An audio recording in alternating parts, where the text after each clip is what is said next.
ती ई-केवायसी प्रक्रिया ज्याच्यात 13 बाबी पूर्ण कराव्या लागतात, मग ती प्रक्रिया आपल्याला सुरू करता येत असते. तर ती आम्ही सुरू केली आणि ई-केवायसी झाल्यानंतर याच्यामध्ये आणखीन जो सुरळीतपणा आहे.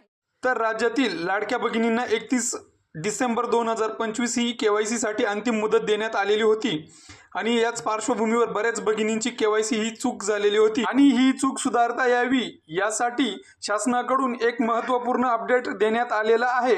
तर आता मुख्यमंत्री माझी लाडकी बहीण योजनेअंतर्गत महाराष्ट्रातील महिलांच्या आर्थिक सक्षमीकरणासाठी व त्यांच्या आरोग्य व पोषणामध्ये सुधारणा करण्यासाठी मुख्यमंत्री माझी लाडकी बहीण योजना राबवण्यात येत आहे आणि याच योजनेची प्रभावी अंमलबजावणीसाठी 31 डिसेंबर 2025 ही अंतिम मुदत देण्यात आलेली होती। तथापि काही कारणास्तव ई-केवायसी करताना चुकीचा पर्याय निवडण्याची बाब निदर्शनास आली आहे। म्हणूनच योजनेच्या निकषानुसार या लाभार्थी महिलांची क्षेत्रीय स्तरावर अंगणवाडी सेविकांमार्फत प्रत्यक्ष म्हणजे फिजिकल व्हेरिफिकेशन करण्याच्या सूचना ह्या राज्यातील सर्व जिल्हाधिकाऱ्यांना देण्यात आलेल्या आहेत, असे ट्विट अदिती तटकरे मॅडम यांनी केलेला आहे।